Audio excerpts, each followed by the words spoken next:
आज के हमारे एडिटोरियल का टाइटल है माइंडलेस वॉयलेंस। माइंडलेस का मतलब होता है बिल्कुल विचारहीन, जिसका कोई मतलब नहीं है, जिसमें या जिस एक्शन को करते वक्त आपने बुद्धि का प्रयोग नहीं किया है, बिल्कुल विचारहीन, बिल्कुल व्यर्थ वॉयलेंस। तो अभी हाल ही में हमें हिंसा देखने को मिली और इस हिंसा में भारत के 10 जवानों की जान चली गई। ये अटैक माओवादियों के द्वारा किया गया। बस्तर ज़िले में ये घटना हुई, तो इसी के बारे में हम इस एडिटोरियल में बात करेंगे। The Maoist attack in south Bastar कि बस्तर ज़िले के दक्षिणी क्षेत्र में जो माओवादी हमला हुआ इज़ रिफ्लेक्टिव, ये हमला दर्शाता है किस चीज़ को? Of the groups potency. Potency का मतलब होता है ताकत, यानी कि जो माओवादी ग्रुप है इस ग्रुप की ताकत को ये हमला प्रदर्शित करता है। यानी कि ये हमला दिखाता है कि कम से कम ये जो क्षेत्र है, खास करके बस्तर, दक्षिण बस्तर का क्षेत्र, यहाँ माओवादी अभी भी मजबूत हैं। लेस देन 2 ईयर्स अगो, 2 साल भी नहीं हुए इस बात को, 2 साल पहले ये बात कही गई थी ना, पूरे 2 साल भी नहीं हुए। Less than 2 years ago the union home minister Amit Shah, केंद्रीय गृह मंत्री अमित शाह ने had told leaders and representatives of various states, various का मतलब हो गया कई, तो लगभग 2 साल पहले केंद्रीय गृह मंत्री अमित शाह के द्वारा विभिन्न राज्यों के जो नेता हैं या उनके जो प्रतिनिधि हैं उनसे क्या कहा गया था अमित शाह के द्वारा? दैट कि the influence of the Maoist, कि माओवादियों का जो प्रभाव है हैड रिड्यूस्ड, वो कम हुआ था, from 96 districts in 10 states in 2010। तो लगभग 2 साल पहले अमित शाह के द्वारा विभिन्न राज्यों के प्रतिनिधियों से ये बात कही गई थी कि 2010 में लगभग 10 राज्यों के 96 ज़िले माओवाद से प्रभावित थे और अब ये कितने रह गए हैं? Just 41 by late 2021। ये पहले कितने ज़िले हुआ करते थे प्रभावित? 96 ज़िले, और 2021 के लास्ट में ये रह गए हैं 41। ये बात जो है कही गई थी यूनियन केंद्रीय गृह मंत्री अमित शाह के द्वारा, और इस बात को भी 2 साल भी नहीं हुए हैं। Close observers of the Maoist insurgency, insurgency का मतलब होता है बगावत, विद्रोह। क्लोज ऑब्जर्वर्स यानी कि जो बारीकी से इस चीज़ को ऑब्ज़र्व करते हैं, यानी कि इस चीज़ को देखते हैं, समझते हैं, उनका ये कहना है कि ये जो माओवादी विद्रोह है, ये जो माओवादी बगावत है, had waned that despite the Maoist. तो कुल मिला के माओइस्ट इंसर्जेंसी के बारे में जिनको अच्छी जानकारी है उन्होंने ये चेतावनी दी थी। हैड वांड, उन्होंने क्या चेतावनी दी थी? कि डिस्पाइट द माओइस्ट डिक्लाइन, कि माओवादी जो हैं इनमें कमी के बावजूद, डिस्पाइट का मतलब होता है के बावजूद, they were still active in south Bastar.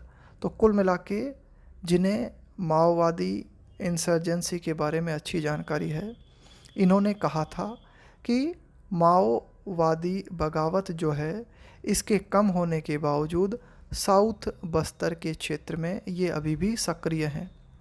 और कहाँ कहाँ ये सक्रिय हैं? द आंध्रा उड़ीसा बॉर्डर, आंध्र और उड़ीसा की जो बॉर्डर है वहाँ भी माओवादी सक्रिय हैं। और या फिर इन सम डिस्ट्रिक्ट्स इन झारखंड, इसके अलावा झारखंड के जो कुछ ज़िले हैं वहाँ भी माओवादी सक्रिय हैं। The killing on Wednesday of a district reserve guard team, बुधवार को माओवादियों के द्वारा ये हमला किया गया जिसमें डिस्ट्रिक्ट रिजर्व गार्ड टीम के जो जवान थे वो मारे गए। Of the Chhattisgarh police, Chhattisgarh police की डिस्ट्रिक्ट रिजर्व गार्ड टीम पर हमला किया गया बुधवार को माओवादियों के द्वारा, और इस हमले में 10 जवानों की जो है मृत्यु हो गई। In a powerful IED blast, है ना, तो एक धमाका किया गया, बहुत ही powerful IED blast followed by, और इस धमाके के बाद में गन फायर हुई है ना, गोलियां चलाई गई। इज़, तो ये क्या दर्शाता है, is reflective of the threat, ये घटना या ये जो किलिंग है ये इस बात को दर्शाती है, ऑफ द थ्रेट, इस खतरे को दिखाती है। स्टिल पोज्ड, देखो पॉज का मतलब होता है खड़े करना, जैसे कि भाई ये जो समस्या है इस समस्या ने हमारे सामने कौन कौन सी चुनौतियां खड़ी कर दी हैं। तो कुल मिला के ये जो किलिंग हुई, ये किलिंग इस बात को दर्शाती है, किस बात को दर्शाती है, कि वो खतरा जो कि अभी भी खड़ा हुआ है, यानी कि माओवादियों के द्वारा जो खतरा अभी भी हमारे सामने कायम है।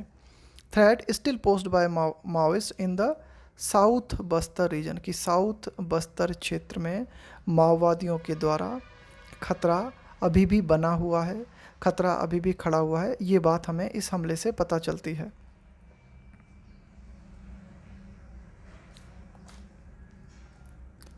द फैक्ट, यह तथ्य कि दीज 10 पर्सनल का मतलब है यहाँ पे कर्मचारी, were returning from a counter insurgency operation. देखो इंसर्जेंसी का मतलब होता है विद्रोह या बगावत, बगावत को रोकने के लिए जो ऑपरेशन चलाया जाता है उसे बोलते हैं काउंटर इंसर्जेंसी ऑपरेशन। तो यह तथ्य कि ये जो जवान थे, द 10 पर्सनल वर रिटर्निंग, यानी कि ये जो 10 जवान थे ये लौट रहे थे काउंटर इंसर्जेंसी ऑपरेशन को अंजाम देने के बाद, ये लोग लौट रहे थे।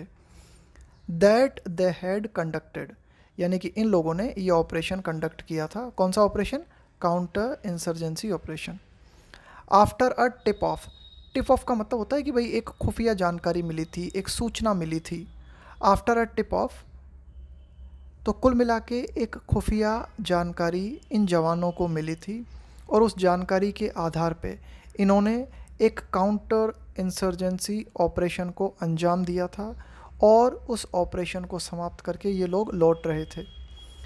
ये फैक्ट इस बात को दर्शाता है, इंडिकेट्स दैट कि द माओइस्ट अटैक, कि ये जो माओवादियों का हमला है, could have been a trap, ये हमला जो है जाल हो सकता है, यानी कि पूरी पूरी संभावना है। देखो क्या हुआ कि भाई ये 10 पर्सनल, ये जो 10 जवान थे ये किस बात के लिए गए थे, ये गए थे काउंटर इंसर्जेंसी ऑपरेशन को चलाने के लिए। क्यों गए थे, क्योंकि इन्हें एक सूचना मिली थी कि भाई यहाँ पे माओवादी छिपे हुए हैं, तो उस सूचना के आधार पे ये वहाँ गए थे। जब वापस लौट रहे थे तब इनके ऊपर हमला हो गया। तो ऐसा भी हो सकता है क्या, कि ये जो माओवादी अटैक है ये एक जाल हो सकता है, could have been a trap and points to, और ये अटैक इस बात की ओर इशारा करता है, to a possible intelligence failure, हो सकता है कि ये जो खुफिया जानकारी थी या ये जो हमारी इंटेलिजेंस थी ये फेल हो गई हो, ऐसा भी हो सकता है। With the Maoists known to ramp up attacks, अब देखो इस बात की हमें जानकारी है, विद द माओइस्ट के बारे में ये बात हमारी जानकारी में है, ये बात हमें मालूम है कि माओवादी क्या करते हैं, रैम्प अप, रैम्प अप का मतलब होता है इंक्रीज़ करना, बढ़ा देना, attacks on security forces before the onset, onset का मतलब होता है प्रारंभ, किसी चीज़ की शुरुआत, ऑफ द मानसून सीज़न। ये बात हमें मालूम है कि मानसून सीज़न की शुरुआत में जो माओवादी होते हैं वे अपने हमलों को तेज कर देते हैं, अपने हमलों को सुरक्षा बलों पे बढ़ा देते हैं। द किलिंग्स, इस तथ्य की जानकारी होते हुए ये जो किलिंग्स हुई, ये जो 10 जवान मारे गए, ये किलिंग्स दर्शाती है, suggest a failure in एंटीसिपेटिंग, anticipate का मतलब होता है पूर्वानुमान कर लेना, पहले से किसी बात का अनुमान कर लेना। तो ये किलिंग्स जो है किस बात को दर्शाती है, कि हम इस बात में नाकाम रहे, किस बात में, इन एंटीसिपेटिंग सच एन अटैक, कि हम इस तरह के अटैक को एंटीसिपेट नहीं कर पाए, हम इस तरह के अटैक का पूर्वानुमान नहीं कर पाए। आगे देखते हैं। It is incumbent upon, incumbent के साथ में आता है ऑन या फिर अपॉन। इनकम्बेंट अपॉन का मतलब होता है to be necessary for someone. It is incumbent upon the government. अब सरकार के लिए ये बात ज़रूरी है, यानी कि ये भार सरकार के ऊपर है टू इन्वेस्टिगेट द इंसिडेंट, कि सरकार क्या करे, इस हमले की जांच करे, इस पूरी घटना की जांच करे। प्लग सिक्योरिटी लूप होल्स, यानी कि सुरक्षा से संबंधित जो भी लूप होल हैं, लूप होल का मतलब है जो कमियां हैं उनको प्लग किया जाए, यानी कि उन कमियों को दूर किया जाए। Find out the Maoist cadre responsible for the attack, इसके साथ ही साथ सरकार को ये पता लगाने की ज़रूरत है कि किस माओइस्ट कैडर के द्वारा ये अटैक किया गया, यानी कि माओवादी कई संगठन हैं, उनमें से कौन सा संगठन इस हमले के लिए जिम्मेदार है। एंड, और जो भी माओवादी इस हमले के लिए जिम्मेदार हैं, and to bring them to justice. देखो, ब्रिंग समवन टू जस्टिस, इसका मतलब होता है कि भाई व्यक्ति को कटघरे में खड़ा करना, यानी कि व्यक्ति ने जो अपराध किया है उस अपराध के लिए उसे उचित दंड देना। तो कुल मिला के अब ये सरकार के लिए ज़रूरी है कि ये जो पूरी घटना हुई है इसकी जांच की जाए, जो भी कमियां हैं उन कमियों का, उन लूप होल्स का पता लगा कि उन कमियों को प्लग किया जाए, उन कमियों को सुधारा जाए। इसके अलावा जो माओइस्ट कैडर हमले के लिए रेस्पॉन्सिबल हैं उनको कटघरे में खड़ा किया जाए, और कुल मिला के ये जो घटना हुई है इस घटना में एक तरह से न्याय हो। But it is a task, लेकिन ये एक ऐसा काम है दैट इज़ ईजियर सेड, जिसे कहना आसान है, देन डन। कुल मिला के ये एक ऐसा काम है जिसे करना मुश्किल है, कहना आसान है। As this is tough terrain, ऐसा इसलिए, this is tough terrain in a region, terrain का मतलब है क्षेत्र, क्योंकि ये जो पूरी की पूरी घटना हुई है ये एक बहुत ही टफ क्षेत्र में हुई है। Which could be the last strong hold, stronghold का मतलब है आपकी मजबूत पकड़ वाला क्षेत्र ऑफ द माओइस्ट, क्योंकि ये जो घटना हुई है ये एक ऐसे क्षेत्र में हुई है जिस क्षेत्र को हम ये कह सकते हैं कि माओवादियों का ये अंतिम गढ़ है, यानी कि यहाँ पे माओवादी बहुत ही मजबूत हैं।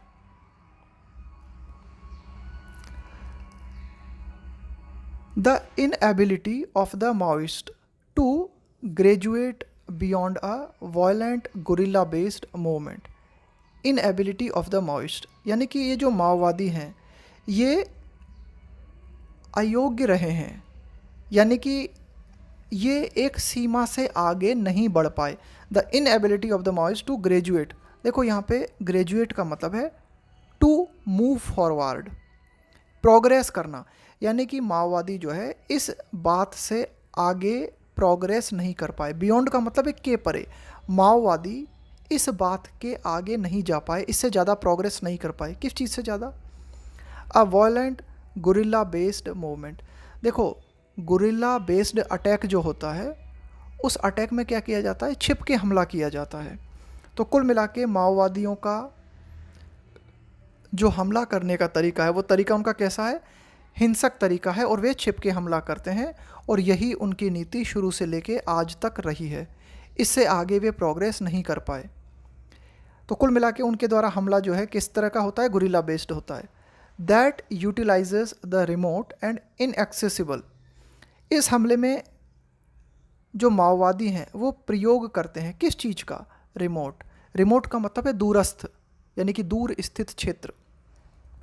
इनएक्सेसिबल, इनएक्सेसिबल का मतलब है जो पहुंच से दूर है, यानी कि ऐसा क्षेत्र जहां आप आसानी से नहीं पहुंच सकते।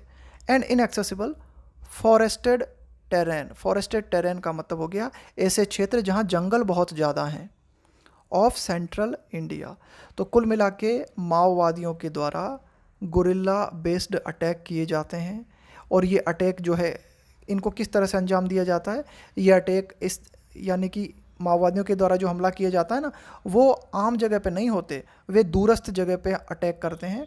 वे ऐसी जगह पे अटैक करते हैं जो कि आम तौर पे पहुंच से बाहर है, यानी कि जो जंगली क्षेत्र हैं, forested terrain of central India की मध्य भारत के जो सघन जंगल के क्षेत्र हैं उनमें ये ज़्यादातर सक्रिय हैं।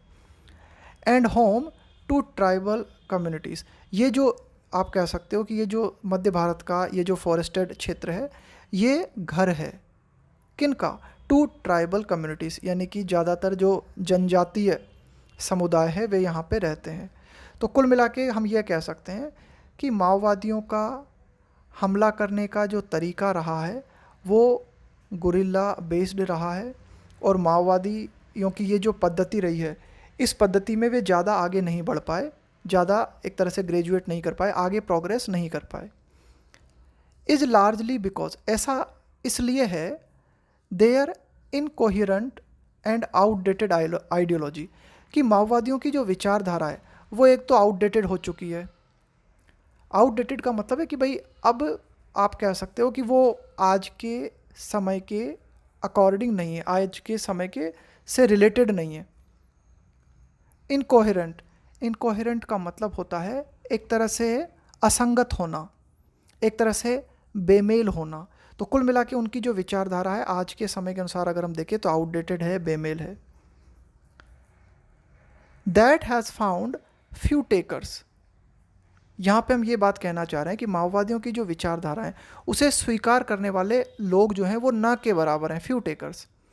इवन अमोंग, यहाँ तक कि among the most marginalised, marginalised का मतलब होता है ऐसे लोग जो बिल्कुल हाशिए पे हैं, ऐसे लोग जिनकी स्थिति बहुत ही ज़्यादा कमज़ोर है। Among the most marginalised of communities, यानी कि ऐसे समुदाय जो बहुत ही निचले स्तर पे हैं, जो बहुत ही निचले पायदान पर हैं, उनके बीच भी माओवादियों की विचारधारा को सपोर्ट करने वाले लोग न के बराबर हैं। अब देखो ये इतना बड़ा सेंटेंस था, तो जो बड़े सेंटेंस होते हैं ना उनको क्या है कि बहुत ही धीरे धीरे एक एक शब्द को पढ़ते हुए समझते हुए आगे बढ़ते हैं। डिलीजेंट सिक्योरिटी एक्शंस, डिलीजेंस का मतलब होता है लगन पूर्वक किसी काम को करना, बहुत ही सावधानी और सतर्कता पूर्वक मेहनत करते हुए किसी काम को करना। Diligent security actions have certainly curb, curb का मतलब है रोकना, देयर प्रेजेंस, कि माओवादियों की जो मौजूदगी है उसे रोकने में जो भी लगन पूर्वक सिक्योरिटी एक्शंस लिए गए हैं वे निश्चित रूप से सफल हुए हैं। हैव सर्टेनली कर्ब्ड, यानी कि सिक्योरिटी एक्शंस ने माओवादियों की जो मौजूदगी है उस मौजूदगी को कम किया है, उसे रोका है। Outside their stronghold, stronghold का मतलब है जो आपका गढ़ है, जहां आपकी पकड़ बहुत ज़बरदस्त है। तो आउटसाइड देयर स्ट्रॉन्ग होल्ड यानी कि माओवादियों का जो गढ़ है उसके बाहर माओवादियों की मौजूदगी को रोकने में सिक्योरिटी एक्शंस जो हैं वे कामयाब हुए हैं। Even as, at the same time, even as का मतलब होता है while, at the same time. The responsiveness का मतलब है प्रतिक्रिया, एंड पेनिट्रेशन, देखो पेनिट्रेट करने का मतलब होता है कि भाई अंदर तक प्रवेश कर जाना, जैसे मैंने कुछ बातें कही और वो आपके भीतर पेनिट्रेट कर गई, यानी कि वो आपके अंदर तक चली गई।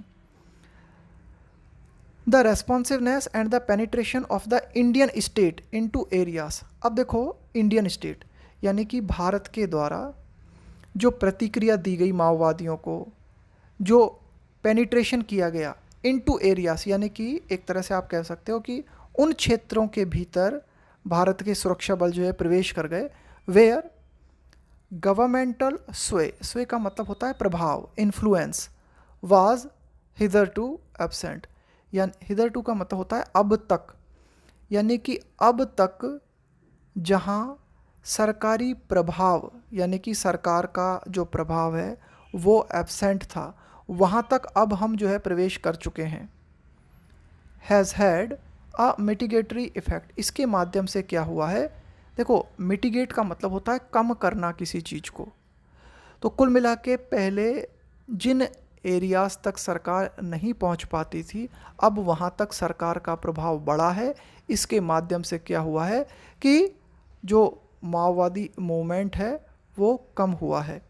हैज़ हैड अ मिटिगेटरी इफ़ेक्ट, इसके माध्यम से जो माओवादी हैं उस मूवमेंट में कमी आई है। येट, फिर भी, it is not just the terrain, terrain का मतलब हो गया क्षेत्र, एंड टोपोग्राफी। टोपोग्राफी का मतलब होता है जो पर्टिकुलर क्षेत्र है वहाँ की स्थलाकृति, यानी कि वो क्षेत्र कैसा है, वहाँ ज़्यादा मैदान है या ज़्यादा वन पाए जाते हैं, वो क्षेत्र कैसा है, वहाँ नदियाँ पाई जाती हैं, कैसा क्षेत्र है वो।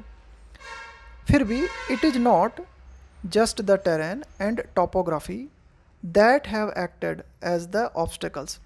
तो कुल मिला के क्षेत्र या स्थलाकृति वो चीज़ नहीं है। Have acted as the obstacles, obstacles का मतलब होता है बाधा, रुकावट।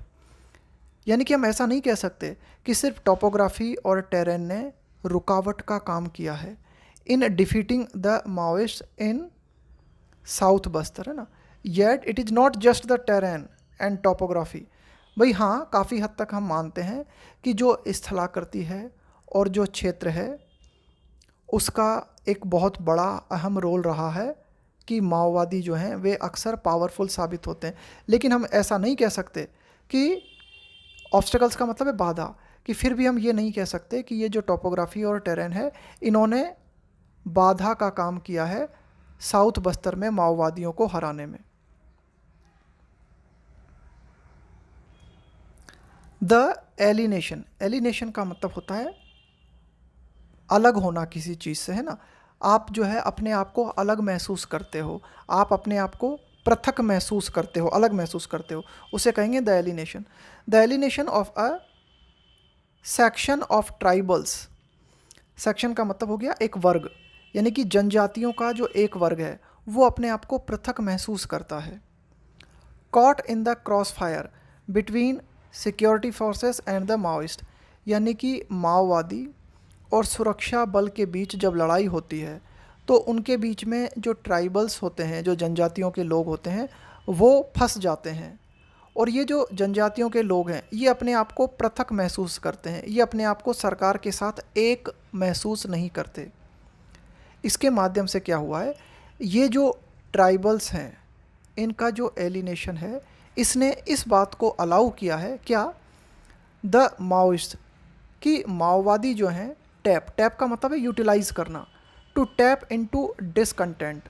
डिसकंटेंट का मतलब होता है असंतोष, यानी कि ये जो ट्राइबल्स लोग हैं, ये जनजातियों के जो लोग हैं, इनके बीच जो असंतोष है उस असंतोष का प्रयोग माओवादियों ने किया है, उस असंतोष का फ़ायदा माओवादियों ने उठाया है।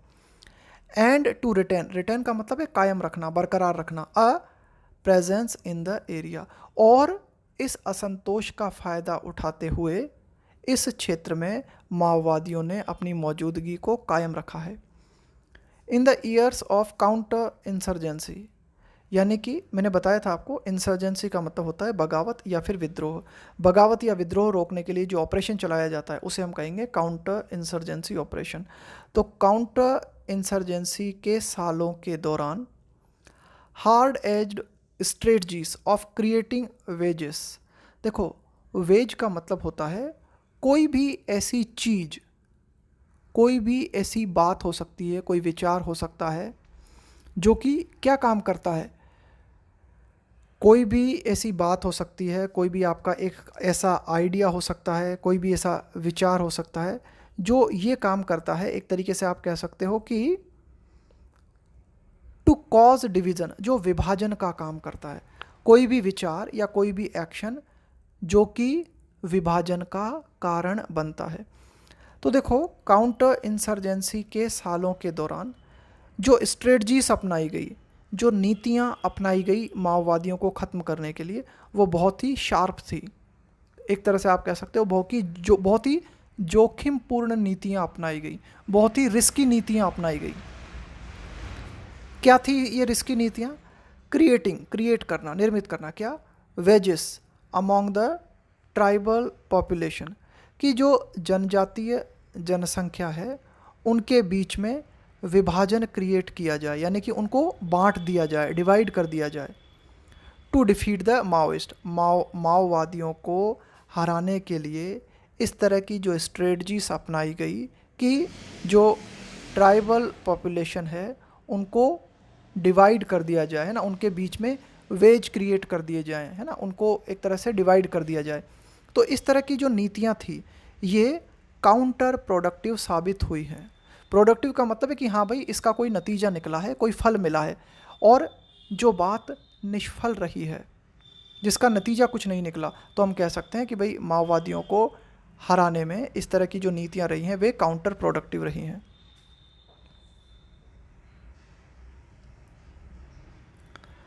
The government must continue to try to win the support and confidence of the tribal people of South Bastar. सरकार को इस बात को जारी रखना चाहिए, क्या कि सरकार टू ट्राई, कोशिश करे, किस चीज़ की, to win the support and confidence of the tribal people of south Bastar, कि साउथ बस्तर के जो जनजातीय लोग हैं उनका विश्वास और उनका सपोर्ट जीतने का प्रयास सरकार को लगातार करना चाहिए। ऐसा इसलिए as that is the surest way, कि यही एकमात्र निश्चित तरीका है जिसके माध्यम से माओवादियों को हराया जा सकता है। डिफीटिंग द माओइस्ट मूवमेंट, कि माओइस्ट मूवमेंट को हराने का सबसे श्योर तरीका यही है कि साउथ बस्तर में जो ट्राइबल पीपल हैं उनका विश्वास सरकार जीते। एनी मिलिट्री एक्शन, कि किसी भी तरह की सैन्य कार्यवाही दैट इज हैस्टली पुट टुगेदर।